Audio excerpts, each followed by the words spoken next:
사람들이 살아가기 위해서 반드시 필요한 것이 몇 가지가 있는데요, 오늘은 그 중에 기쁨에 대해서 함께 생각해 보겠습니다.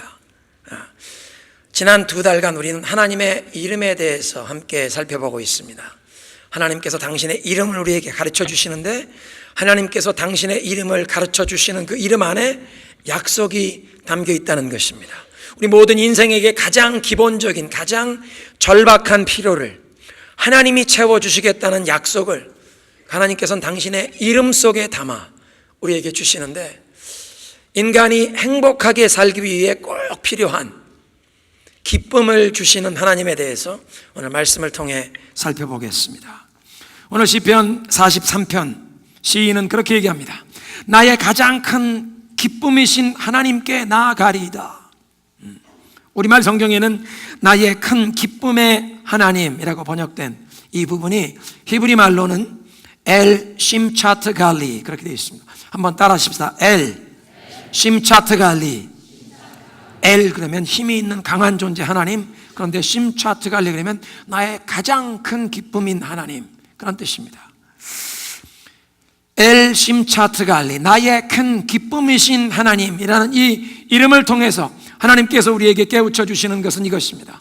너의 인생에 기쁨이 필요하느냐? 내가 너에게 가장 큰 기쁨을 주는 하나님이니라. 하나님께서 우리의 삶에 꼭 필요한 기쁨을 주시겠다고 하시는데, 우리는 그러면 어떻게 하나님이 주시는 기쁨을 우리 인생에 경험할 수 있습니까? 성경에서 기쁨에 대해서 알아보려면 신약 성경의 빌립보서를 살펴보아야 합니다. 빌립보서는 넉 장, 그렇게 길지 않은 짧은 편지글인데 그 안에 16번이 넘는 기쁨에 관한 언급이 있습니다. 더욱 놀라운 것은 이 빌립보 성도들에게 사도 바울이 편지를 보낼 때 그가 처해있던 상황은 아주 안락한, 편안한 그런 상황이 아니었다는 것입니다. 로마의 감옥에서 사형 집행 일자를 기다리는 기간에 이 글을 기록했는데 기쁨으로 충만한 글을 기록했습니다. 어떻게 보면 한 사람의 인생의 가장 암울한 시기라고 할 수 있는 감옥에서 사형 집행일자를 기다리는 죄수가 기쁨으로 충만한 글을 썼다는 것입니다. 여러분 기뻐하십시오. 내가 다시 한번 강조해서 말합니다. 기뻐하십시오. 빌립보서 4장 4절 오늘 예배의 부름이었습니다. 어떻게 사도 바울은 상황과 자신이 처한 그 환경적 여건을 초월하는 기쁨이 충만한 삶을 살았는지 빌립보서에 나타난 사도 바울의 삶을 통해 한번 살펴보겠습니다. 제일 먼저 하나님이 주시는 기쁨을 우리가 누리려면 우리의 삶에서 버려야 할 것이 있다고 사도 바울은 깨우쳐 주십니다. 과거에 대한 후회를 버리라는 것입니다. 한번 따라하겠습니다. 과거에 대한 후회를 버려라. 지난날에 나의 그 실수와 고통에 얽매여서 과거의 노예로 살지 말라는 것입니다. 빌립보서 3장 13절에 사도 바울이 이렇게 얘기합니다. 형제들아, 나는 아직 내가 잡은 줄로 여기지 아니하고 오직 한 일, 뒤에 있는 것은 잊어버리고 오직 앞에 있는 그것을 잡으려고 찾아가노라. 뒤에 있는 것, 이미 내가 실수했고 나의 많은 수치스러운 부끄러운 일이 있던 그것은 다 잊어버리고 내 앞에 하나님이 나에게 주시는 미래, 하나님이 나에게 주시는 그 약속, 그것을 붙잡기 위해 나아간다고 고백하고 있습니다. 셜록 홈즈라는 그 탐정 소설을 쓴 아서 도일 경이 그 영국에서 사회 저명 인사 몇 사람에게 아주 짓궂은 장난을 한번 했습니다. 이 누가 편지를 보낸지 밝히지 않고 간단한 카드를 한 장 써서 보내는데 거기에 All is found out, flee at once, 모든 게 다 발각됐으니 빨리 도망가시오. 그렇게 써서는 누가 보내는지 밝히지 않고 이 카드를 런던에 제일 유명한 8사람에게 보냈는데 24시간 안에 그 8사람이 다 보따리를 써서 국외로 도피하더랍니다. 무엇인가 발각되기를 원치 않는, 사람들 앞에 드러나기를 원치 않는, 숨기기 원하는, 뒤돌아보면 후회스러운 이런 부끄러운 일이 모든 사람에게 있다는 것입니다. 그런데 우리가 지나간 일에 대해서 후회한들, 여러분, 과거가 바뀝니까? 지나간 일에 대해서 우리가 아무리 후회한다고 해도 현재 상황이 바뀌지 않습니다. 후회란 우리의 정서적인 에너지만 소모하는 것이요, 아무런 변화도 가져올 수 없는 무용지물입니다. 그리고 후회하는 동안 우리는 과거에 묶여 사는 것입니다. 내가 그때 그렇게 하지 말걸, 저렇게 하면 좋았을걸, 껄껄하지만 후회한다고 지나간 과거를 바꿀 수가 없는 것입니다. 지금 현실도 바뀌지 않습니다. 그러니까 후회는 시간 낭비입니다. 거기에 대해서 하나님의 말씀이 뭐라고 하십니까? 뒤에 있는 것은 잊어버리라고 말씀하십니다. 여러분, 뒤에 있는 거 자꾸 후회하는 동안은, 과거에 얽매여 사는 동안은 현실에 충실할 수 없습니다. 하나님이 주시는 나의 오늘날의 이 현실에 충실하려면 과거를 내려놓아야 한다는 것입니다. 그러면 우리가 어떻게 후회스러운 과거를 내려놓을 수 있습니까? 하나님께서 우리의 과거의 실수와 허물을 용서하시고 없던 것으로 해주시기 때문에 저와 여러분도 우리의 과거를 내려놓을 수 있는 줄로 믿으시기 바랍니다. 성경을 살펴보면 하나님께서 우리가 진실된 마음으로 우리의 모든 죄를 뉘우치고 회개할 때에 하나님께서는 우리의 죄를 사해 주시는데, 우리의 죄가를 깊은 바다에 던져버리시듯 우리의 죄를 더 이상 기억지 아니하신다고 약속하십니다. 시편 103편 12절입니다. 동이 서에서 먼 것 같이 우리 죄가를 우리에게서 멀리 옮기셨으며, 미가서 7장입니다. 우리의 모든 죄를 깊은 바다에 던지시며, 어떤 목사님이 이렇게 말씀하세요. 우리 죄를 깊은 바다에 던지시고 하나님이 거기에 큰 사인을 붙이시는데, 여기서는 낚시 금지라. 우리 죄를 깊은 바다에 던져버리시고 우리의 죄를 용서하시며 다시는 기억지 못하도록, 아무도 그것 다시 꺼내지 못하도록, 꺼집어내지 못하도록 여기는 없던 것으로 하라. 깊은 바다에 던져주신다고 말씀하십니다. 예레미야 31장 34절입니다. 내가 그들의 죄악을 사하고 그 죄를 다시는 기억지 아니하리라, 여호와의 말이니라. 사랑하는 성도 여러분, 하나님께서 우리의 죄를 기억지 아니하시고 다 용서해 주시고 없던 것으로 해 주신다면, 우리도 지난날에 우리의 허물과 실수를, 우리의 그 모든 후회를 잊어버릴 수 있는 줄로 믿으시기 바랍니다. 그래서 이사야 43장 18절에 말씀하세요. 너희는 이전 일을 기억지 말며 옛적 일을 생각하지 말라. 보라, 내가 새 일을 행하리니 이제 일어날 것이라. 내가 광야에 길을 내고 사막에 강이 흐르게 하리라. 하나님이 우리의 삶 가운데 상상도 못할 놀라운 새로운 일을 이루길 원하시는데, 그 하나님이 원하시는, 하나님이 예비하신 우리의 그 새로운 앞날을 향해 나아가려면 예전 일을 기억지 말라. 과거의 그 후회스러운 일, 그것 붙잡고 있지 말라고 말씀하십니다. 하나님이 우리에게 주시는, 우리에게 약속하시는 기쁨을 누리는 첫 번째 단계는, 그 첫 걸음은 지난날의 후회를 내려놓는 것인 줄로 믿으시기 바랍니다. 두 번째로 하나님이 주시는, 우리에게 허락하시는 그 기쁨을 누리기 위해서는 우리의 미래에 대한 걱정과 염려를 주님께 올려드리라는 것입니다. 걱정과 염려가 우리의 인생에서 기쁨을 빼앗아가는, 기쁨을 죽이는, 기쁨을 빼앗는 가장 큰 원인입니다. 여러분, 인생에 장래에 대한 걱정과 염려가 눌린 사람이, 난 요즘 정말 살만 난다, 나는 너무 기뻐, 그렇게 말하는 사람 없습니다.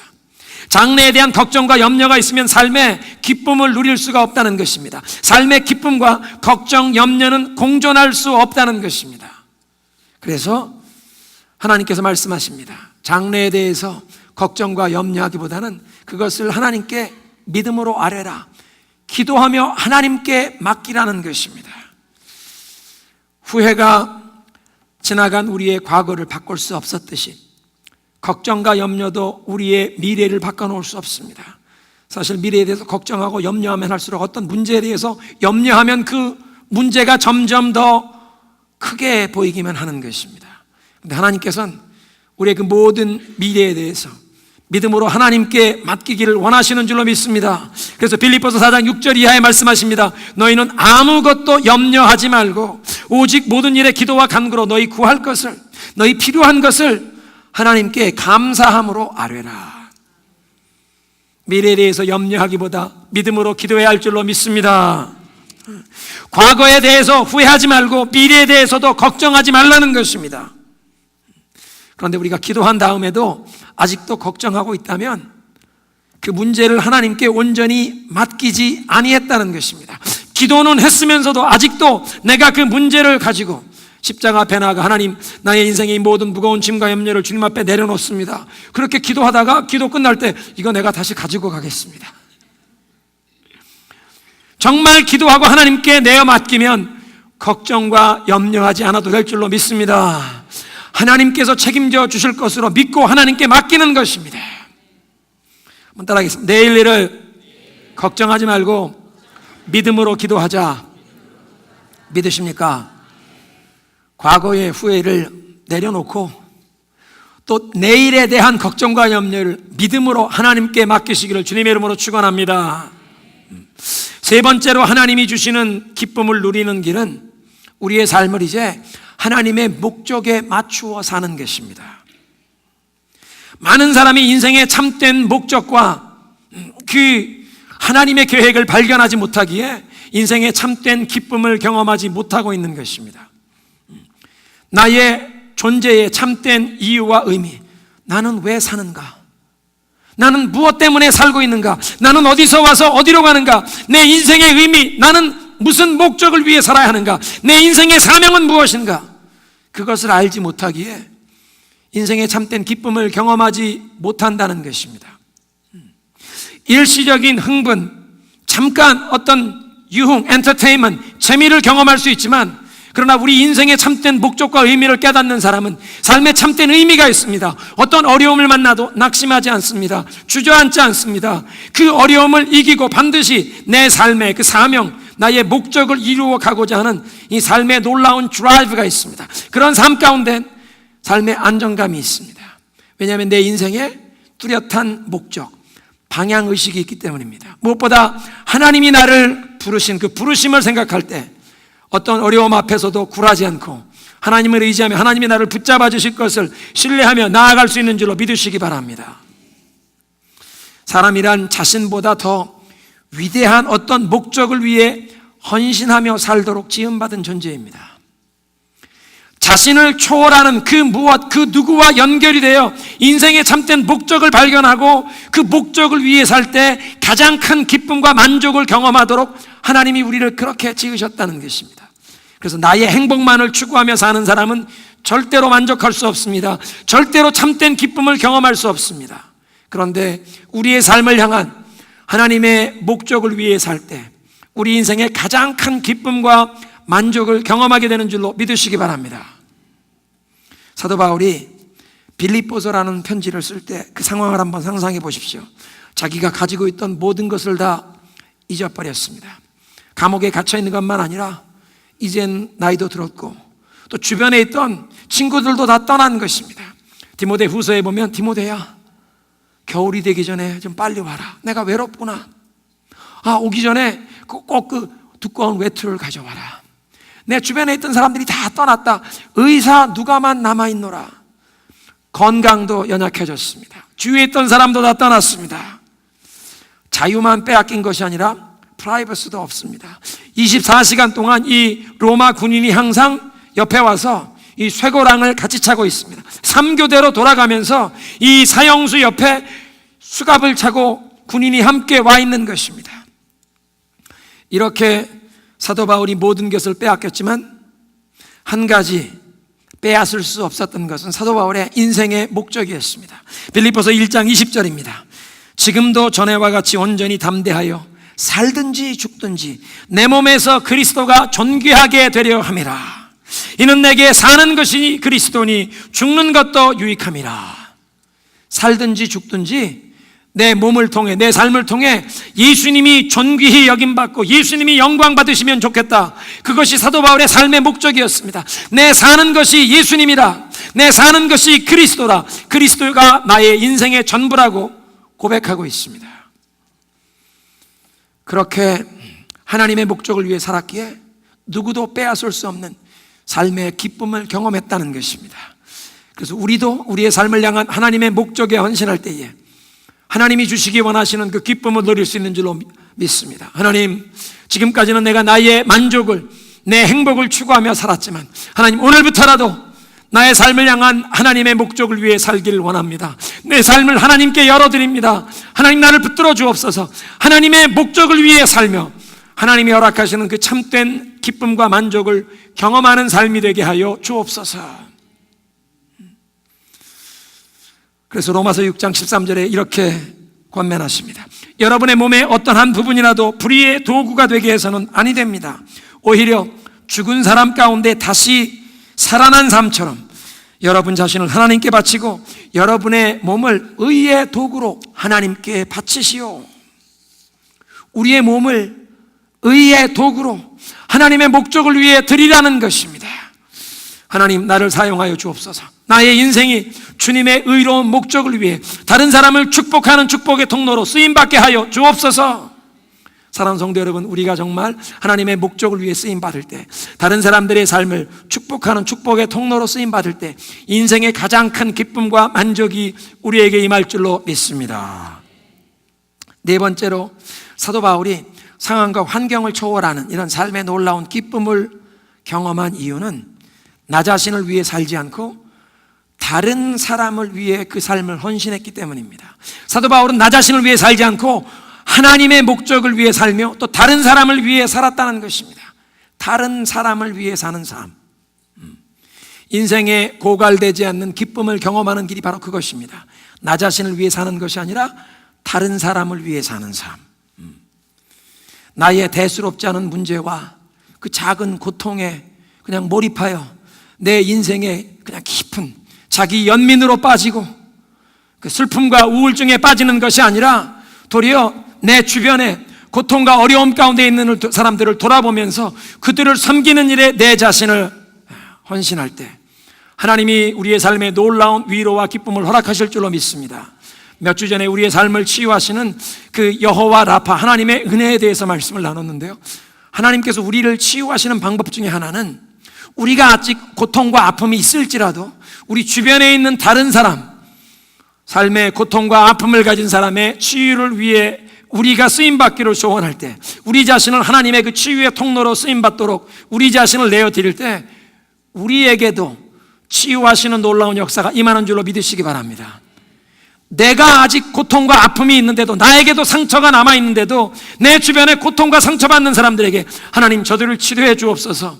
하나님의 그 사랑과 은혜와 치유의 통로가 되고자 나 자신을 내어드릴 때 그들을 치료하는 이 과정 속에서 우리가 치유함 받는 줄로 믿으시기 바랍니다. 그것이 놀라운 하나님의 원리입니다. 그래서 지난달 우리가 함께 불렀던 이달의 찬양, 나로부터 눈을 들어 하나님을 바라볼 때 우리의 삶에 놀라운 역사가 시작되는 것입니다. 모든 시선을 주님께 드리고 살아계신 하나님을 느낄 때 우리의 삶이 하나님의 역사하시는 현장이 될 줄로 믿으시기 바랍니다. 나의 고통과 아픔만 바라보는 것이 아니라, 왜 사람들이 이것을 알아주고 위로하지 않나, 나 자신의 피로만 보는 것이 아니라 도리어 다른 사람의 고통과 아픔에 하나님의 위로, 하나님의 격려, 사랑의 통로가 되도록 나 자신을 내어드릴 때 우리를 치료하시는 은혜도 함께 누리게 될 줄로 믿습니다. 결코 마르지 않는 기쁨, 지속되는 기쁨을 누리는 경험은 다른 사람을 섬기는 일에, 다른 사람을 유익해 하고 다른 사람을 위해 헌신하는 삶이라는 것입니다. 그래서 사도 바울의 모습을 보십시오. 감옥 안에 갇혀 있는데 도리어 밖에 있는 사람들을 향한 사랑과 관심을 표현합니다. 빌립보서 4장 1절에 그러므로 사랑하고 사모하는 나의 형제자매 여러분, 나의 기쁨이요 나의 면류관인 사랑하는 여러분, 여러분들 이렇게 믿음으로 든든히 서십시오. 사도 바울은 지금 그 빌립보 교회 성도들, 사도 바울이 그들을 전도하여 주님께로 인도했고 사랑으로 저들을 양육하여 그리스도의 복음 안에 저들이 든든히 세워지도록 그 온 삶을 저들에게 투자했는데, 그들을 당신들이 나의 기쁨입니다, 하나님 앞에 설 때 당신들이 나의 자랑거리, 당신들이 나의 면류관이라고 그렇게 사랑을 표현하고 있습니다. 내가 섬기고 사랑을 베풀었던 그 사람들이 내 인생의 가장 큰 기쁨이라고 여기는 사도 바울의 삶. 여러분, 영문학의 대명사인 셰익스피어의 여러 명작 가운데 햄릿이라고 하는 비극이 있죠. 그 햄릿의 제일 유명한 구절이 이런 구절입니다. 죽느냐 사느냐 이것이 문제로다. 그 햄릿이라고 하는 덴마크 왕자가 독백하는 건데요, 어떤 진실을 알게 되니까 삶이 너무 괴로운 겁니다. 그 괴로운 진실을 알고 나니까 막 죽고 싶은 생각이 들어서 내가 자살을 해야 하나, 아니면 이 괴로운 삶에 내가 이 책임을 감당해야 하나, 정말 막 고뇌하는 상황에서 죽느냐 사느냐 깊이 고뇌하는 그의 모습. 그런데 사도 바울도 죽느냐 사느냐 이건 놓고 고민했던 적이 있습니다. 그런데 이 햄릿이라고 하는 왕자와는 완전히 다른 이유, 다른 수준에서 삶과 죽음의 갈림길에서 고민을 했습니다. 빌립보서 1장 21절에 이렇게 얘기합니다. 나에게는 그리스도가 내 인생의 전부입니다. 그리고 죽는 것도 나에게는 유익합니다. 그러나 내가 이 세상에 더 살아서 보람 있는 일을 할 수 있다면 과연 어느 쪽을 택해야 할지 모르겠습니다. 살아남아서 세상에 좀 더 보람된 일을 계속 해야 할지, 아니면 죽어야 할지 내가 결정을 못하겠다. 그 삶과 죽음 둘 사이에 끼어 있다. 23절에 나는 그 둘 사이에 끼어 있으나 마음 같아서는 이 세상을 떠나서 그리스도와 함께 살고 싶습니다. 또 그 편이 나에겐 훨씬 낫겠습니다. 그러나 여러분을 위해서는 내가 이 세상에 더 살아 있어야겠습니다. 빌립보 교회 성도들을 보니까 사도 바울이 자기가 이번에 처형당하지 않고 살아남으면 계속 그들에게 하나님의 말씀으로 가르치고 저들을 위해 기도하고 저들을 섬겨서 저들에게 더 유익을 줄 수 있는데, 개인적으로 보면 내가 죽는다고 해도 이것이 나에겐 더 큰 유익이라. 왜냐하면 내가 죽으면 나는 예수님과 영원토 기쁨의 나라에 갈 것이기에. 그러니까 죽어야 할지 계속 살아가야 할지, 사느냐 죽느냐. 사도 바울에겐 살아야 할 이유도 있었고 죽는데도 분명한 목적이 있었습니다. 내 인생은 그리스도가 전부입니다. 심지어는 죽는 것까지도 나에게는 이득이 됩니다. 왜냐하면 그는 그리스도의 목적을 위해 살았고 죽음 저편에서 예수님이 그를 반겨주실 것을 알았기에 나는 도리어 죽어서 예수님과 함께 있는 그 편이 나에겐 더 좋겠습니다. 사는 목적도 뚜렷했고 죽는데도 뚜렷한 목적이 있었던 사도 바울. 하나님의 목적을 위해 살았고 다른 사람들을 축복하며 섬기는 데 헌신했기에 그의 인생의 상황을 뛰어넘을 수 있는 초월적인 놀라운 기쁨을 경험한 줄로 믿으시기 바랍니다. 마지막으로 사도 바울은요, 자기의 삶 가운데 스스로 만족함을, 자족함을 배웠다고 말씀하십니다. 하나님이 주시는 기쁨을 경험하는 길은 불평하고 원망하는 것이 아니라 하나님이 세우신 나의 이 삶의 현장에서 스스로 만족하는 것입니다. 빌립보서 4장 11절입니다. 나는 어떤 처지에서도 스스로 만족하는 법을 배웠습니다. 저절로 그렇게 되는 것이 아니라 스스로 만족하는 비결을 배웠다는 것입니다. 어려운 환난과 역경을 겪으면서 그런 상황 가운데서도 예수님으로 인하여 만족하는 법을 배웠다는 것입니다. 우리 도서관에서 지금 독후감 공모전을 하고 있습니다. 거기에 우리 유기성 목사님의 책이 한 편 있는데요, 유기성 목사님이 설교를 제가 CD로 듣는데 목사님이 이런 말씀하세요. 한 젊은 목사님과 상담을 하게 되었는데 이 목사님 사모님이 중병이 들리셔서 치유를 받으며 수술실에 들어가셨는데 대기실에서 이 마음이 너무 무거워서 하나님 앞에 기도를 했답니다. 근데 마음속에 예수님의 질문이 들리더랍니다. 야, 네가 괴로우냐? 네, 괴롭습니다. 하나님, 정말 괴롭습니다. 우리 아내가 이렇게 고통스러운 질병 가운데 수술실에 들어갔습니다. 너무나 힘들고 어렵습니다. 그래, 그러면 네가 불행하냐? 주님이 그렇게 물으시는데 갑자기 가만히 생각해 보니까 불행하다고 답변할 수가 없더라는 겁니다. 예수님, 나 불행하진 않습니다. 아내가 중병이 들려서 지금 수술실에 들어가 내 마음이 힘들지만 고통스럽지만 예수님, 나 행복합니다. 예수님 때문에 행복합니다.